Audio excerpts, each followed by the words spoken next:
very important. It has to do with the education of our children, and more specifically, we're talking about the children in the city of Pleasantville and also the children in Absecon. And if you have been following anything in the news, then you know that there is this pending decision. The school board of Absecon has decided to no longer send their children to Pleasantville schools as a sending district. And I have a school board member here who can explain what all that means and that sort of thing. But it's an important issue for our area at this time, and we're going to talk about that on today. Also, I want to talk probably at some point in the program, talk about the water crisis in Newark and whether or not that affects, and how does that affect our area. Are there other towns in the state, or in the country for that matter, that may suffer the same kind of issue? I would say yes, coming to a town near you probably sooner than later, unfortunately, with much of the same kind of infrastructure issues, lead issues, and all those kind of concerns. And they're not unique to Flint and Newark. They are issues that we're going to probably see all over this country. And I think when when Donald Trump had announced his candidacy, one of the things that he talked about, as others did, is infrastructure, and nothing has taken place in that area. So we talk about that, a little bit of that as well. How does the water crisis, how might it affect our area and residents in this area? And for those of you on Facebook, all over the country, it's a concern that we should have. And then what should we do about it? What can we do about it? So we may talk about that a little bit at the end of the program, and how that relates to privatization of water in our area. That's a concern also. I think Egg Harbor City is talking about privatizing water. Pleasantville, I think. Sewage, yeah, and Atlantic City, of course. And what does all that mean? How might that impact a situation where if there was a crisis, if the water were privately run or privately owned, how would you get all the information you need? Would you have access to information as quickly and as honestly, and all that? So there's some real concerns there, and I think there are layers to that discussion beyond the issue of the money and who gets what and all of that. Then if there's a problem, there's an issue, how might you have access to information? Of course, there are laws that govern all of this, but there are lawyers that keep you in court for years and can delay a lot of action that could prevent the kind of challenges that this sort of thing is going to bring. I'm going to talk a little bit about how it's impacting the health of young people, children, their ability to learn, and all of that sort of thing, and other disease kind of issues that are related to that. Because this is a very, very important issue that we should all continue to keep our eyes on. So I have in the studio with me this morning, I've got two guests in the studio with me on this morning. I've got with me Jerome Page. He is a school board member from the city of Pleasantville, and he's going to be giving us some insight as to what is going on with Pleasantville and Absecon, and what that all means. And I also have a very concerned elected official, Miss Karen Fitzpatrick. She's a freeholder, and she is concerned, and she is knowledgeable, and she's going to give us her insight as to what all this means and how it impacts the education of all of the children who are involved. Good morning, Karen and Jerome. Good morning, Bishop. Good morning, Bishop. You said you have on your clergy collar, yes, sir. Reverend Jerome Page. That's where God has it, yes. Praise God, praise God. Thank you. So listen, so Pleasantville has been the sending district for Absecon for a number of years. I don't know how long it's been. Pretty long. Yeah. I would say close to over 30-some years. Yeah. So what that means is that students, once upon graduating from the 8th grade, from Absecon, they would go to Pleasantville High School. Yes, as a sending district. As a sending district, yes. Which is a common kind of thing in New Jersey, the way our school systems are set up. Absecon, at this point, has expressed some displeasure in the education that's being delivered through Pleasantville. Yes. Talk about that, if you will, sir. What is the backdrop to this story? Well, I can tell you this is not the first time that Absecon has came up, with this type of decision. Years ago, they've been talking about going to other schools as sending district, and I think it just comes down to communications and no collaborative between our board education and theirs.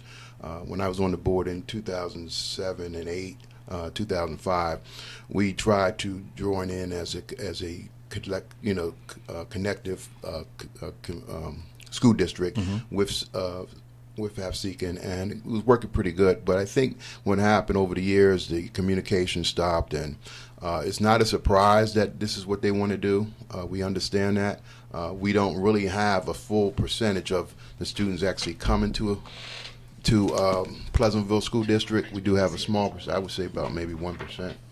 But so it's been falling down for a while, a long, long while. So it's not a surprise. It is a surprise to me because I didn't know that they were actually working on it as a board member through the last 2 years, they said, and have already contacted our superintendent, he's no longer there, Dr. Austin. But that never filtered down to the rest of the board members. So we had no clue that this was actually happening. Yes.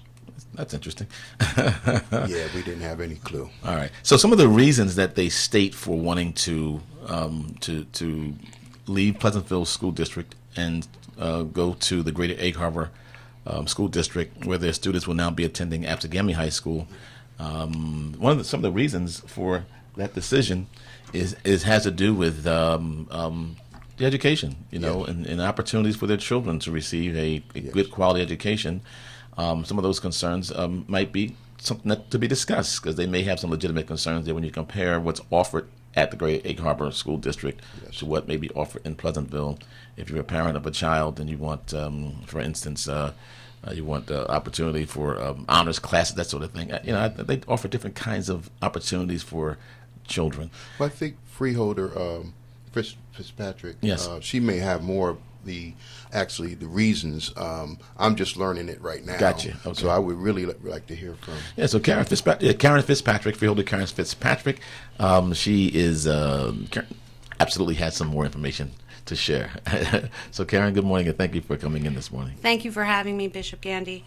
Yes, I was very concerned when I read about this pending decision online this week, because of as a mother, I would say that everyone wants to have the best education for their children that is possible, that they have an opportunity to obtain for their children. As a community leader and an elected official, I am concerned that not all of our children have the same opportunities. Mm-hmm. And I did a little bit of research and found online the presentation that was made in Absecon to promote this decision, and I have some statistics as to why Absecon parents would want their children to go to Absegami as opposed to Pleasantville High School. The number of AP courses offered in Pleasantville is 7, in Absegami it's 18. SAT participation in Pleasantville is 70%, in Absegami it's 100%. AP advanced placement class participation in Pleasantville is 15%. In Absegami, it's almost 30%.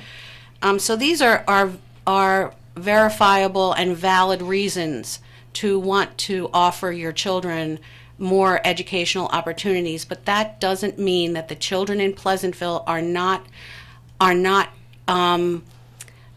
shouldn't be offered these same opportunities. So I think a lot of the problem lies within the district and the board not providing the leadership and support to provide an enriched curriculum to those children. Mm-hmm. They deserve to have the opportunity that their neighbors have, mm-hmm. Both north and south of them on Shore Road. And that's a valid point. I think we discussed that a little bit earlier. And my response to that, Brother Jerome, yes, was if you are a member of the school board in Absecon, yes, then of course your responsibility, your obligation is to the students who in that district. Yes. And Karen makes a very valid point. Of course, yes, the state and Pleasantville, yes, should be concerned about the education that the students in Pleasantville receive, the quality of education that's received there. Yes. So I think that it's difficult, I think, to have an argument against the decision, mm-hmm, that they have made based on the reasons that they have given. Right. And these are facts. These are actually true facts, yeah, that are going on. What I can add, Bishop, is that for years now, and I would say going back maybe 6, 7, 8 years, we've been on the downfall on educating our children in Pleasantville. We now have a entity inside of Pleasantville on the Board of Education that I am trying to, and the rest of the board, 4 board members are trying to reveal to the public that the direction or the agenda that this organization has, and I'll just say Callaway's organization has, is not to educate our children, is to get as much money as they can out of the district. And I'll explain a little bit more later. But our focus from the superintendent on down has never been really the quality of education for our students. It's been focusing on many other things outside of the curriculum and everything. Since I've been on the board, Now that's quite a statement, because Yes. I mean, yes, what you're saying is that you are actually accusing or suggesting that there are members on the board who are Yes. not interested in children being educated. yes, That's kind of a strong statement. I mean, maybe there are conflicting interests, but I would like to think that all school board members have an interest in students getting an education. I would like to think that. I would have loved to think that, but now that I'm on the board, I could see from actually being in the seat and see around of what's really going on. The agenda that they have is more of presenting, bringing in contracts of people, money's coming back to them. It's really hard to prove that, but I know that it's going on. We're now trying to get rid of the board of attorneys that we used to have, Jim Carroll firm. Nice firm, but not educational wise. They don't know nothing about education, and they have the contract for the last 3 years. They want to get it again. We're trying to fight that to bring on real education or educated attorneys that deal with education. That have some. But So you're going down a road that where perhaps we need. I would love to have take this conversation a little further, because but I would like to have someone from the other. Maybe the president of the school board or someone to come in and that talk would be about good. that. Yes, I would love to hear that. Yeah. But I could just say why we are where we are now with APSECN. It's because our focus was not on the children, on the top of it. I'm not talking about the staff. I'm not talking about the principals, nothing like that. I'm talking about the leadership at the top. So what does this mean to Pleasantville? Because Karen had raised the issue that there should be a concern for the education of the students in Pleasantville. Every student has a right to receive a quality education, and someone has to make sure that it happens. So what does this mean? First, before we go there, Karen, why do you say that APSECN leaving becomes a problem, or they're leaving children with a problem? What do you mean by this argument? Well, what I mean is that it doesn't solve the problem. APSECN withdrawing from the sending district doesn't solve the problem of the lack of equitable education that Pleasantville children are receiving. One thing we talked about before we came on air was Reverend Page told me that there had been parental liaisons to the school board and parental involvement that was encouraged. And that's one of the pros that was cited in the presentation, that APSEGAMI does a wonderful job matriculating students into the high school world and keeping parents involved, and that encourages the graduation rate and post-secondary rate. And if we don't have parents involved at the boots on the ground level of their children's education, then children inherently don't see the value of it. If their parents aren't involved, it appears that they don't see the value, and children pick up on that. So the problem is still then children in Pleasantville are receiving less of an education than their neighbors are, and it's not right. Yeah, and so parental involvement, for that matter, school board involvement, because I've read where there have been instances where Pleasantville has been unable to have a meeting because they were unable to have a quorum. Yes, Right. that happened For months. Yeah, it happened about over 6 times in 2018, and it's already actually happened 3 times in 2019. So how do you have governance if you don't have a quorum That's true. for a board? That's true. and it's the 5-4 syndrome. It's the 5-4-5 being the majority of 9 board members. Once they don't show, us 4 can be there, but we can't open without the 5th board member. And I'm just telling you, it's so serious that it's not the 5 board members. They are like lined up with that organization, and I can tell you, they don't go for any training. They don't, New Jersey school boards, they have all this academy training for board members. It's really a problem. But I can tell you this, Bishop, this election in November, school board election, this is one of the most important ones I would tell you that our parents and the citizens of Pleasantville must come out to the polls, and they must vote for change of leadership. Okay. Now, I've been up to the state.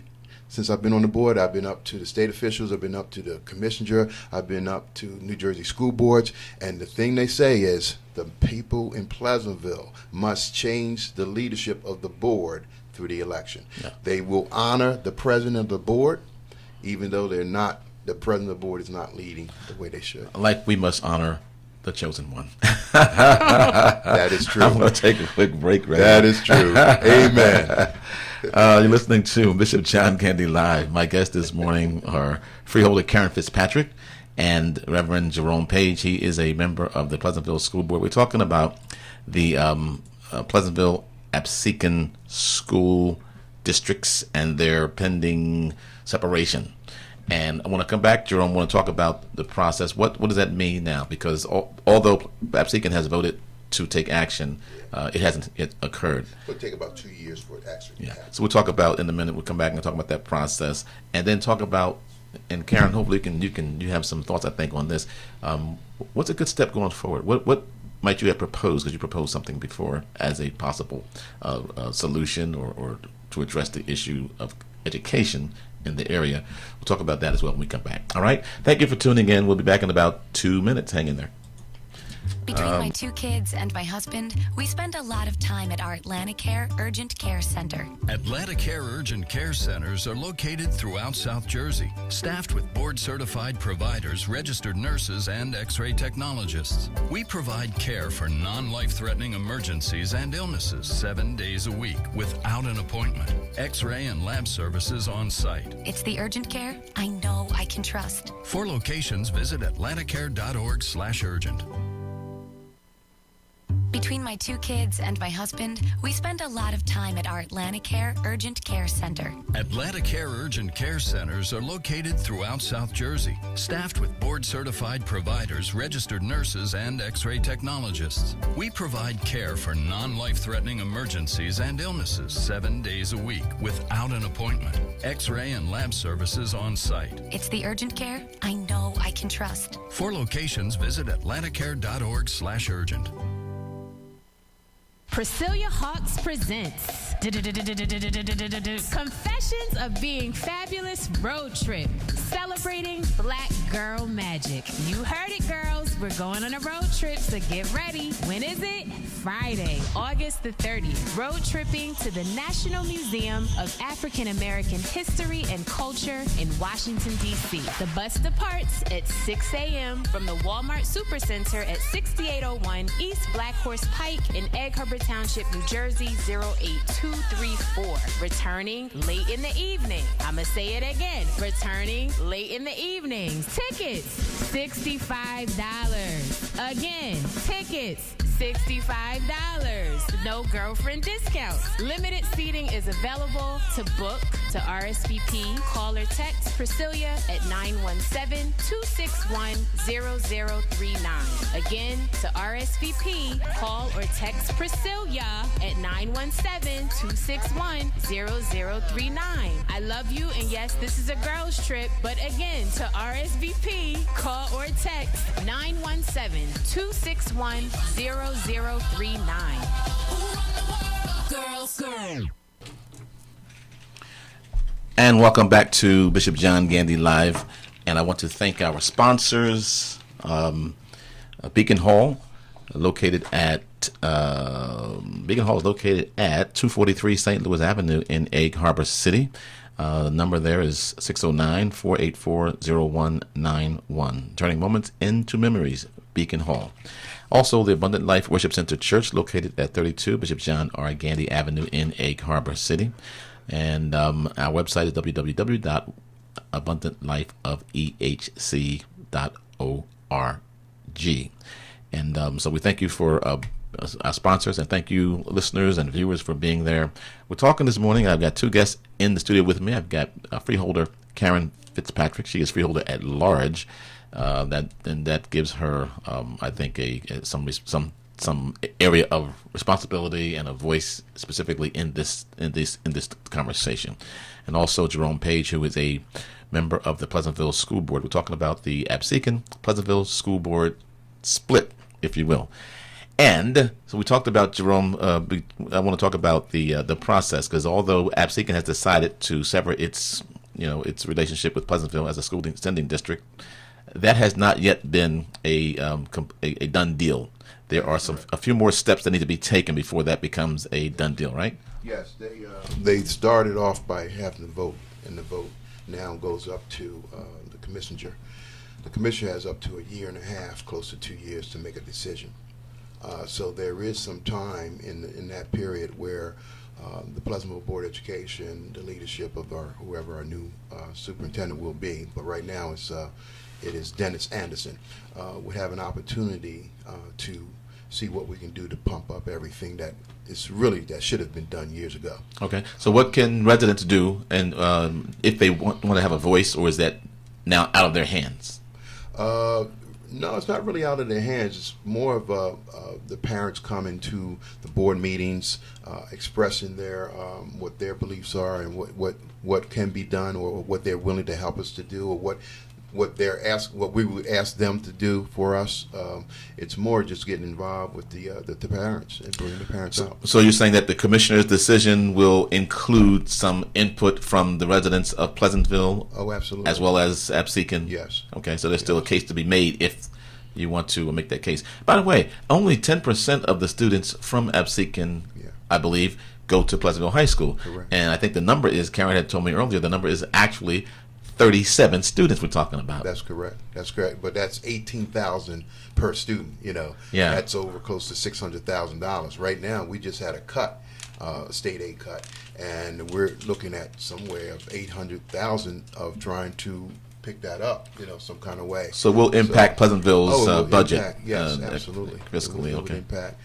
But we understand that if we bring in the right superintendent, we bring in the right school board members from the parents voting, that we can make that change, and that will take a couple of years actually to happen. But we would have some light at the end of the tunnel for this. Right. Have you spoken with? I know that the city, the mayor and council really have no real jurisdiction per se, but have you spoken with any city leaders and talk about how they can perhaps help in this whole? Well, for this issue, it just happened, and I haven't been able to really reach out to the mayor or the city council. But when I first got on the board, I reached out to the mayor and city council, and their position is doesn't bother us. We can't mess with it. But my argument is, you're the mayor of the city.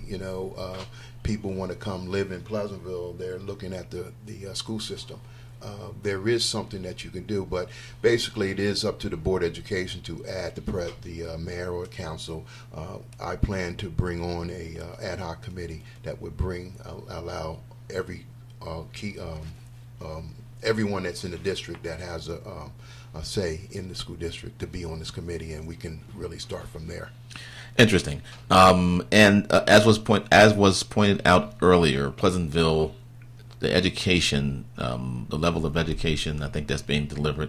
There's some concern there. Yes. And Karen Fitzpatrick and Freeholder Fitzpatrick had proposed an idea that could possibly, I guess, the intention is to help in delivering a better quality education. An interesting idea. Okay. So I think that we are in a place in the world now where we need to rethink things from the very beginning, and sometimes not just build on to what is existing, but crack it open and start with something new, a fresh idea. And the situation where students are receiving 70% or participating at a 70% level as opposed to a 100% level in SAT scoring and participation, as opposed to their neighbors, is a problem. So my idea is possibly to take the high school situation in Pleasantville, divide that district into two parts, north and south, send the northern residence students to Apsigami High School, and send the southern resident students to Mainland High School, where they will receive the education that they deserve. And so in essence, you're saying Pleasantville High School now becomes a thing of the past. Well, there have been a lot of problems there for a long time. We've had situations, as Reverend Page has said, with the board for years and years. Numerous interim superintendents and principals over the years that can't get somebody to stick around and do the job. So maybe that's not the right thing to do anymore. Maybe it needs to change. I'm all for new ideas. And that is quite an interesting proposal. School board member Jerome Page is here. Your thoughts? Let me just tell you this. I would be 100% behind that. Wow. If the state decides to take over the school system. The entire school system. Of the state or the city? Of the school district. Okay. If the state decides, in my understanding, this is the last chance for us. Okay. This election is the last chance for us in Pleasantville controlling, as a community, controlling our school district. And with the governor and the commissioner making that clear to us that this is our last chance, if they decide to take over the school district, I would be 100% behind that decision.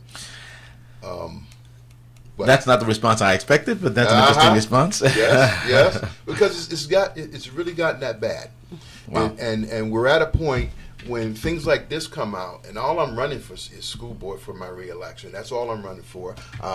It's other things I could be doing, but I know my interest is still on our children.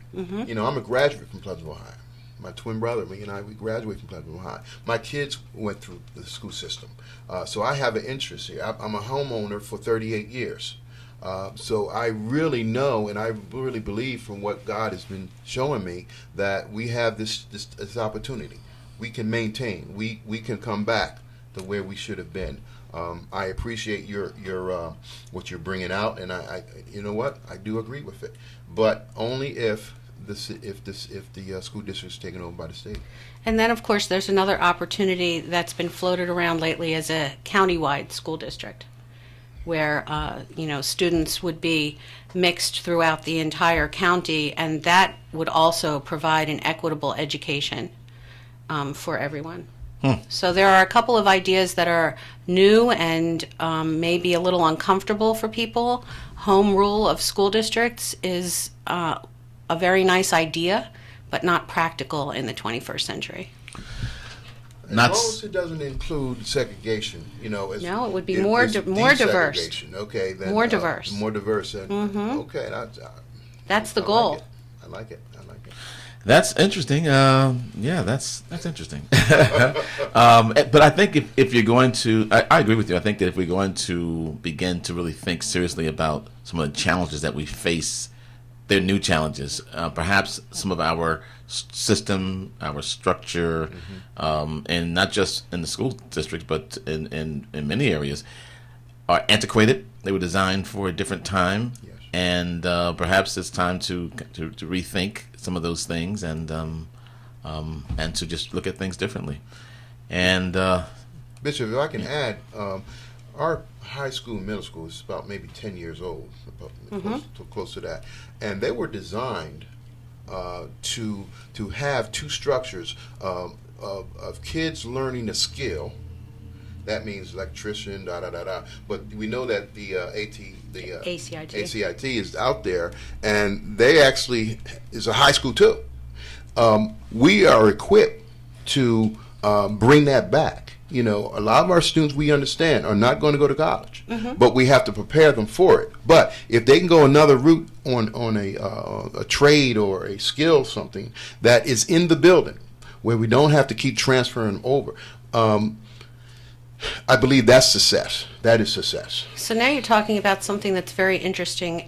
ACIT's enrollment and population is growing greatly. Yes. Which is affecting sending schools. Yes. Because as you know, the tuition goes with the student. Right. So rather than expand that school in Mays Landing, Correct. perhaps there's an opportunity to partner with the school in Pleasantville. Yes. As an auxiliary or secondary Yes. location for that program. Absolutely, and that is what is on my agenda for as me running again for my reelection.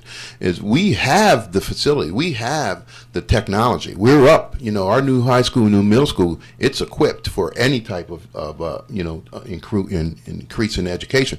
So we just have to. We abandoned it. For some reason, we abandoned it, and now we can bring it back. It can actually work. We have big rooms, computer rooms. We have so many different structures that our kids, you know, it has to just be brought back, and we just have to have that leader at the top that's willing to, and the board members that's willing to go for that vision. We talk all the time about shared services. Yes. To reduce costs and provide better opportunities. And Yes. this is one, I had no idea that Pleasantville had that Oh, yeah. structure. Yes, we do. That's great. Yes, we do, and middle school, and the middle school. Yes. That's good. That's good. Creative, innovative thinking. Yes. And so, how do you move that conversation along? What, Karen? How would you propose that conversation gets advanced to the next level for serious consideration? We do know, as I think you mentioned earlier, that Senator Sweeney is proposing perhaps countywide School district. So how did you? Is that something that you would be okay with? Countywide school district? Yes. Yes. Okay. Yes, I think it would eliminate a lot of redundancies and provide more equitable education. And as we discussed, diversify the student population throughout the county. It would be good in all different ways. But I think what is most doable and most practical for us right here in Atlantic County is to talk about this partnership Yes. between the ACIT and the Pleasantville School Building Yes. that is equipped to take on the programs that ACIT is supposed to provide. Yes. The trades, Yes. trades and job training. So Absolutely. the next thing to do to talk about that with would be the county superintendent. Our superintendent is Dennis Anderson. Your superintendent, and see how that conversation goes. I think that is a really practical and doable situation. That's a great idea. Bishop, what happened over the years, for some reason, This is a can of worms, you know. They all are. well, That's good. That's right. but it is a solution. You It know, is a it's solution. something that we can talk about. But over the years, all the programs we've had in Pleasantville, for some reason, they eliminate them. You know, it's almost like for failure. So when I got on the board, and I'm only on here for 1 year, right? I'm on the board. I'm like, okay, I'm going to go to the curriculum committee. I'm going to go to the curriculum committee. And I can really put some things in. Well, I'm not invited to it. I'm not placed on it. They want no action of me. And it's not, you know, listen, if you're really for the children, then you wouldn't embrace me. I mean, I have some experience, right? But that's the way it's been, me sitting on the board. I'm not on any committees. I make noise, yeah. The only time I make noise is at a board meeting, and that's once a month. So it's not required that all board members be on committees? It is required per policy, per bylaws, okay? But it's up to the president that appoints, okay? But that's not a problem. You don't appoint me, I can still go. But if I don't know what time and day it is, I can't go. Well, if it's policy and it's in the bylaws, Yes, then that's we the should law. be following it, right? Yes. We don't follow. I'm sorry to say, I don't want to come the way I'm coming, but it's the truth. Well, And I gotta let the people know. We're interested in the truth. The That's, truth. that's what has to happen. Yes. You know, that's where the conversation begins. Yes. You're listening to Bishop John Gandy Live. My guests this morning are freeholder Karen Fitzpatrick and also Reverend Jerome Page. He is a school board member in the city of Pleasantville. I did also reach out to the Absecon superintendent. I did speak with him. He was unable to be with us on this morning, and he did send me a letter describing their decision, which I think I would give him an opportunity to share himself, should he decide to do so. Kristen, would you want to say something? I've got a question from the listeners. It's coming through. I've got the three dots right now. Okay. So I know Chanel Morgan may be calling through. She's a board member on the board. Pleasantville. Okay. Yeah, it's You have a question? coming. They're still coming. It's from Professor J. Okay, you want to propose a question? He has a question. I'm just waiting for it to come through. Oh, it hasn't come through yet. No. Oh, okay. All right. Very good. All right. So,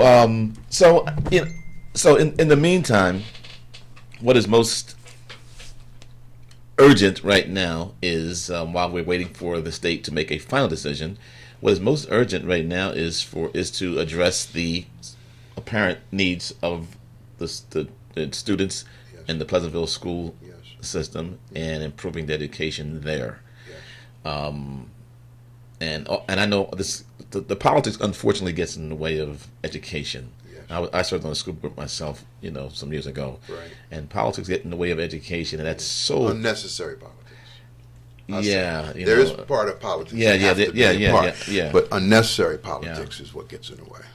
Yeah, unfortunately. So, but how do you, as a leader, yes, right? How do you get around that? How do you get people past some of those issues that seem to be impediments that people seem not to be able to? How do you build a coalition?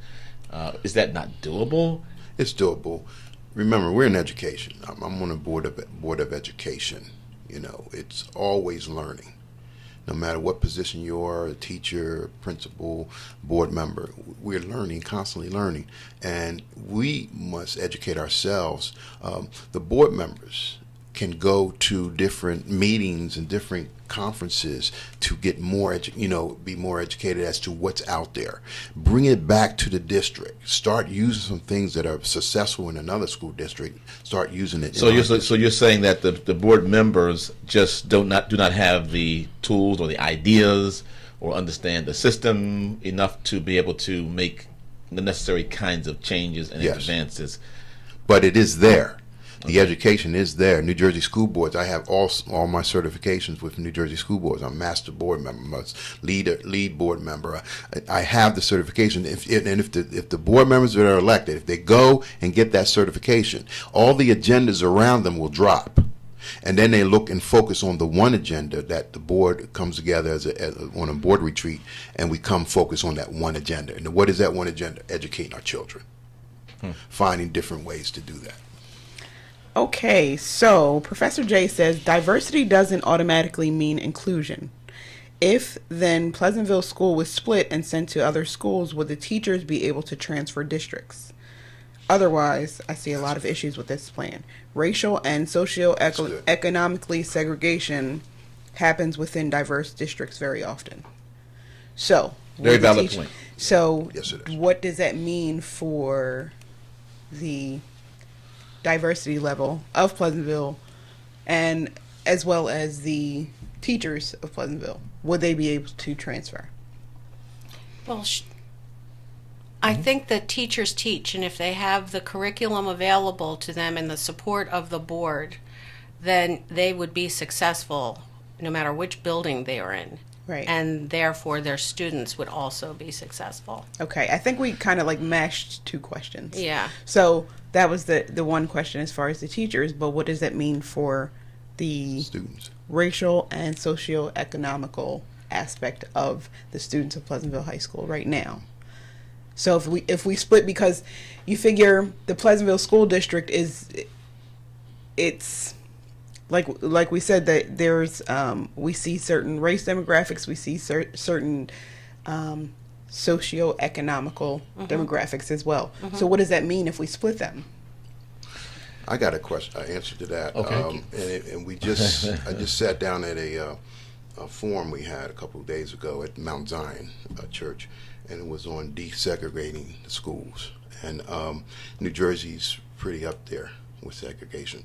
And that was my one question. If we send people to college to learn how to be a teacher and become, get their degree, what is the difference in a teacher in the pre-K, kindergarten, teaching our kids the ABCs? They would know how to do that, right? But then there was one teacher in the group that said, well, Mr. Page, that's good. I mean, get to a certain level, that's good.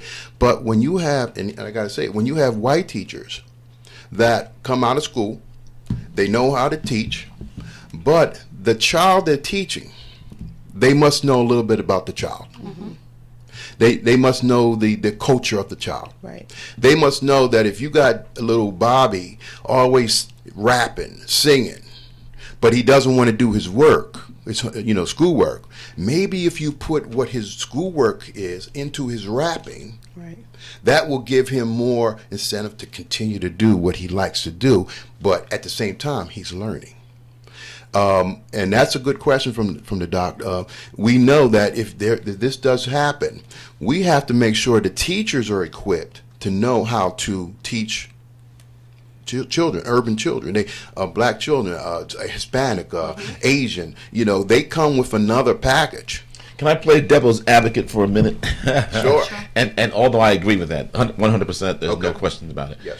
But the question could be, if these teachers have got the ability and are needed to be able to deliver to these children quality education, yes, and you've got a district where the children are not receiving that education presently, yes, with these same teachers who are culturally familiar, yes, that's not an automatic fix. So I get it, and I agree 100%, but I think that we need to examine that a little bit more closely and then look at what is it that the teachers who are familiar with the culture, what do they need perhaps to have, what tools do they need to be able to better reach and teach the children who are there. And maybe it's not as much of a cultural emphasis as we may tend to want to think. Okay. Maybe there's some other things going on that just need to be explored a little more. Well, I don't know. That I'm stepping out there. I hear what you're saying, but we have a problem now with hiring minority teachers, black teachers, or in Pleasantville. In Pleasantville. Oh, okay. So tell me about that, because I'm assuming that the teachers that they wanted to go with them to the new district were teachers who were familiar with the culture and that kind of thing, and they were there are probably quite a few of them. Okay, and because they learned through the process. But what I was listening to when the teacher was saying, they have to teach towards the test. So it has to go all the way up to the state Board of Education as how the test must be designed. Listen, if you're going to teach in Pleasantville, young Bobby, you tell him to read a book on surfing. I think that's your phone, Jerome. No, it's off. Oh. If you're going to teach the child on Bobby surfing, that child is not interested in surfing. In Pleasantville, they're not interested in getting in the water and surfing on the board or whatever. They have to learn how to swim first, but that needs to change. And the test is based on that. Right. So I think there are a lot of state mandates. Yes. Where teachers are not necessarily, and kind of to my point, teachers are not necessarily, even if they are familiar with the culture. Correct. They don't even have the liberty to use some of those. That is correct. Those techniques you're talking about. They are busy trying to make certain that we reach meet the state mandates for testing and that kind of thing. So there's a lot more to it than just. That's why I said it's not just the cultural piece. I understand. Because, and although that's very important. Yes. And never take that out of the picture. Correct. But if we say that and we don't address the issue fully, yes, it will then make the case for dismissing those teachers at some point down the road because they have not made a difference. Correct. And the truth is they can't make a difference or haven't made a difference because of the way the system is designed. That is correct. To operate. It's just almost impossible. That's correct. I think that teachers would receive potentially more support from the board, from the public, from the parents, which would be encouraging to them. It's got to be discouraging to have a board that doesn't support you. Absolutely. So they're stuck. Yeah. Teachers inherently get into that business because they love children and they want to see them succeed. So the board doesn't support you. The state has got their demands on you. Right, you're under the thumb. Yeah. So the teachers are the ones who get the. So I'm saying it can be a setup to put teachers in a position for failure. Yeah. Even if you redesign the system and you put these teachers, along with these students because of some cultural, need, that kind of thing, and it doesn't work. But if you put the teachers in the new situation and they feel encouraged, that would transfer to the students, don't you think? I would hope so, but I think that I would hope so. I would hope so, but so there are issues, Karen. I think that are probably underlying issues that people who are of minorities or African American community would be more sensitive to than and would more easily recognize than people from the majority population may not even don't even consider. And that's why those people need to be representative on the board as well. Absolutely. So those kinds of nuances are the kind of things that, nuances to the greater society, but they're not nuances to the African American community. Like they are the elephant in the room, right? In most cases, But unfortunately, there's that communication, gap as well. We say that we can't teach a child that's hungry. Right. We put a program in Pleasantville. We have breakfast now for our children. When they come to school, they come early. They get something to eat. By the time they're in the classroom, they're ready. They're ready to do what they have to do. But those are the kind of things that the teachers go through. Teachers buy certain snacks for them to keep them motivated. Maybe put a little sugar in their body, whatever. But it's just another way of teaching that every school district would have to develop and put together. Teachers care, and we love teachers. Yes, absolutely, absolutely. But so we don't want to have teachers set up because right now they get the blame for yes, they do poor delivery. Right. So it's a setup. If you're going to redo the whole system, redo the whole system. Right. That's and you right. can't do it at the lower level. You have to do it at the state level. Actually, State Board of Education. you have to begin to rethink things there because if you change, redesign, reshuffle the chairs on the deck, Right. and nothing else changes. Right. Nothing else changed. Nothing really has changed. That's correct. Unfortunately, Agree. That's correct. So anyway, yeah, Yeah. yeah. Something else. Yeah. Okay. I just think that that would be a loaded, a very loaded undertaking, because let's be honest, most teachers are overworked, underpaid, underappreciated, and then to throw in, now we're like you said, reshuffling of the deck,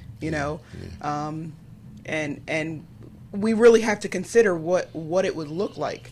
So you have teachers who are working in these two different districts, and then to say, okay, so what you've already dealt with, now we're going to add half of this school district to your workload. And you literally might get, well, if I wanted to work in that school district, I would have gone to that. I would have applied for that school district. Right.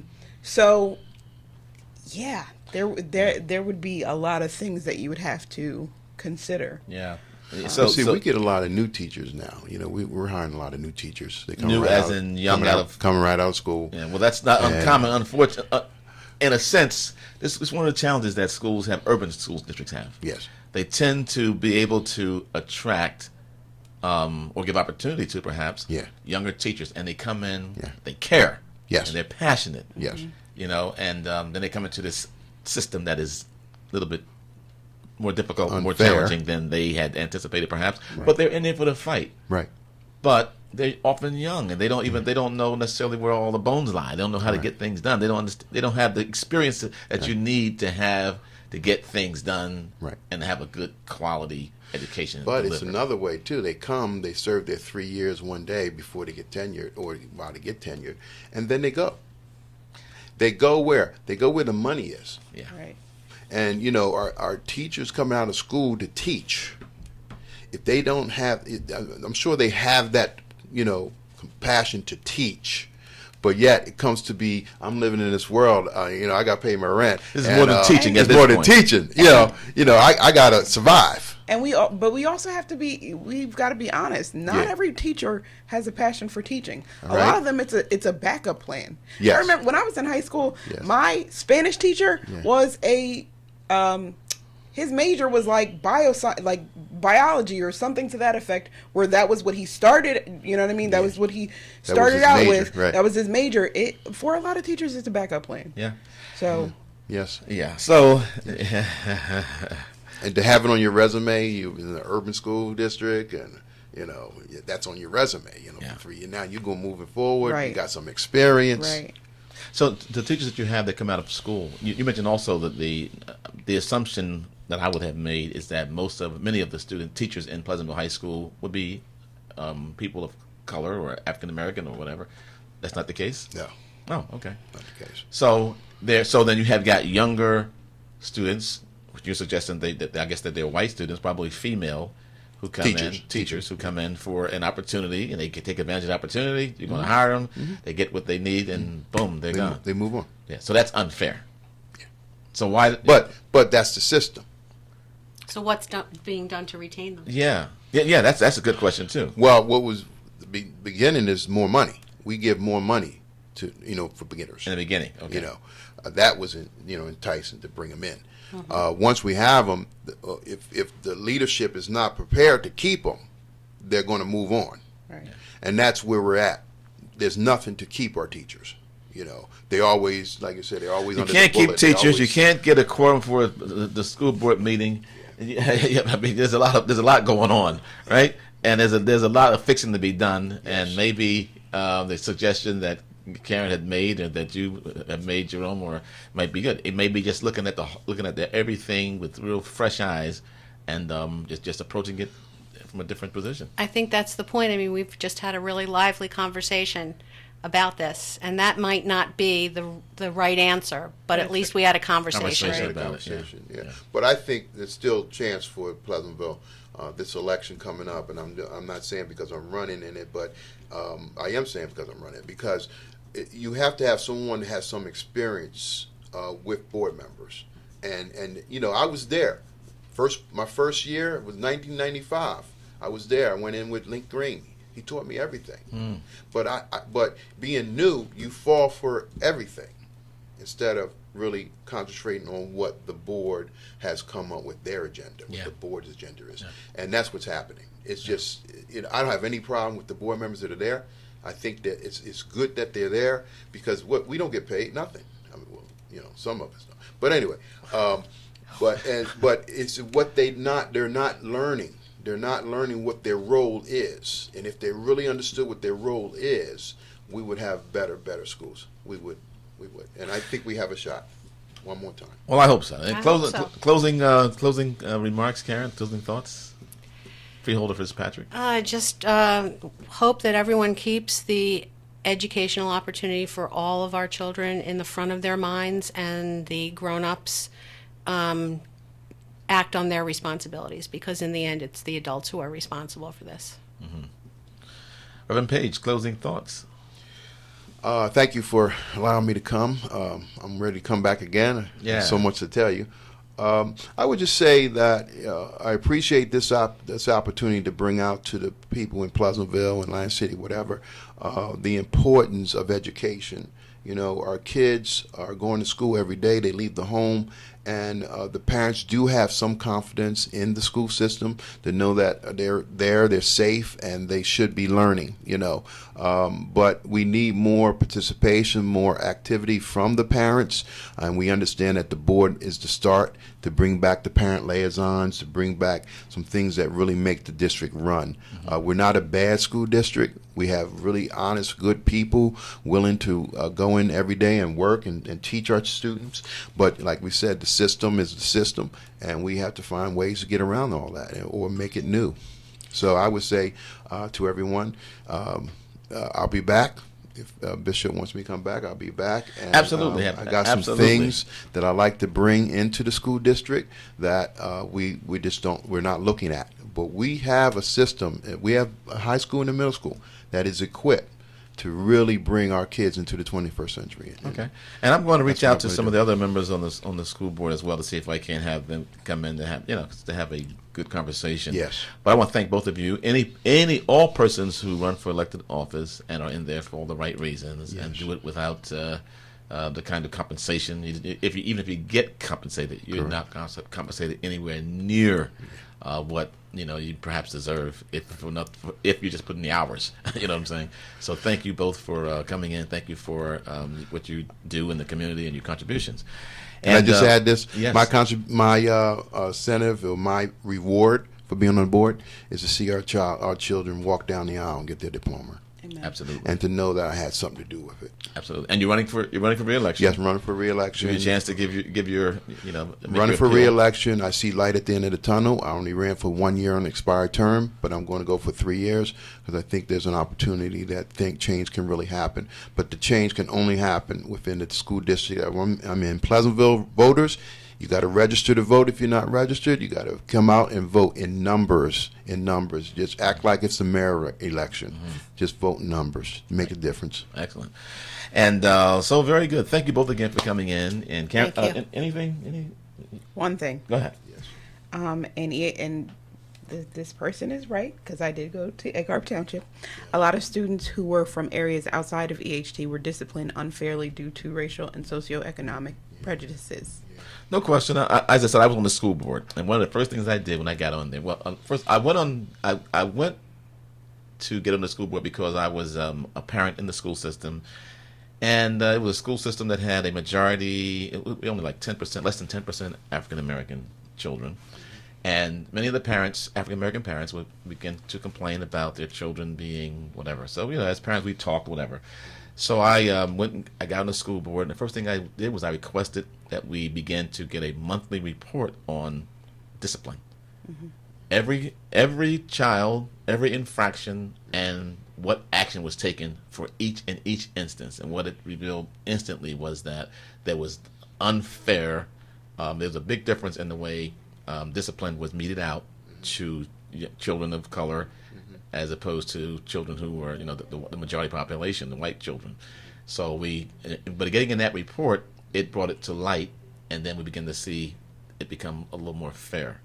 But it takes that kind of, action, attention, and not everybody is aware of what's going on. Right. So it's easy to kind of think that everyone knows, so it can't be fixed. Sometimes it just takes us getting in there and rolling up our sleeves and doing the hard work. Right. Well, Bishop, there is a law now that all school districts must follow. It's called the bullying law, where the school boards have to review every month all the kids, how they were disciplined, and what was the action. How did it involve more of the student population? Okay. And we talk about it, but I got to say again, in this board sitting, we never did that. But it's law. Okay. All right. So anyway, you have helped us to understand this situation a lot better. Thank you. And so we'll continue to talk about it. I'm definitely going to have you come back, and you as well, Karen. So you mentioned that the governor, Senator Sweeney, has got something he's proposing. If you get more information about that, maybe you can come back and talk about that a little more and share some of that. I'd be happy to. All right. Thanks. Thank you so much, and thank you, Kristen. Anytime. Thank our listeners for being there. God bless. Have a great week. God bless. Absolutely.